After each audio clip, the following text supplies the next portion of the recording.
Shekhawati live, धड़कन शेखावाटी की। तबादलों की मंथन से निकला विष भी आया जनता के हिस्से। बड़ा सवाल, क्या दाग अब अच्छी हो गई? सरकार बदलने के साथ ही तबादलों का दौर शुरू होता है, ऐसा अमूमन ही देखा जाता है। लेकिन भारतीय जनता पार्टी की प्रदेश में सरकार बनने के साथ व्यापक स्तर पर फेरबदल देखा गया, जिसके चलते लगा कि नई सरकार नई ऊर्जा के साथ बड़े बदलाव की ओर है। लेकिन बड़े स्तर पर तबादलों का तबला जो बजा, या यूं कहे कि तबादलों का जो मंथन हुआ है, उसमें ठीक उसी प्रकार से जिस प्रकार देवताओं और असुरों द्वारा समुद्र मंथन किया गया था, उसमें विष और अमृत दोनों निकले थे। जिसमें विषपान तो महादेव ने किया था और अमृतपान देवताओं के हिस्से में आया था।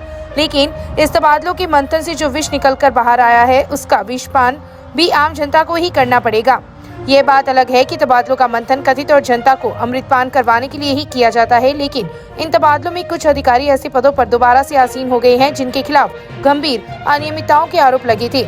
यानी ये स्थिति बिल्कुल विषपान के समान ही है। और इससे भी बड़ी बात, कांग्रेस सरकार के समय भाजपाइयों ने ही इन पर बड़ा हो हल्ला करके ये आरोप लगाए थे, जो समझ जाए कि इन तबादलों में भाजपाइयों की ही नहीं चली, या फिर भाजपाइयों की सहमति से ही ये तबादले किए गए हैं। यानी कि दाग अब अच्छे हो गए हैं। चंद अधिकारियों के इस प्रकार से पद पर स्थापित दोबारा से होने से जनता में एक मैसेज भी यह गया है कि जनता अपनी तरफ से कितना बड़ा ही व्यापक बदलाव वोट से क्यों न कर ले, लेकिन सब मिले हुए हैं।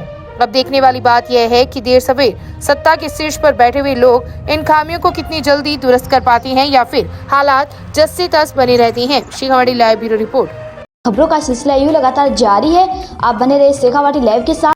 शेखावाटी क्षेत्र का उत्कृष्ट चिकित्सा संस्थान ढोकिया हॉस्पिटल, राजस्थान सरकार द्वारा अधिकृत मल्टी स्पेशलिटी हॉस्पिटल।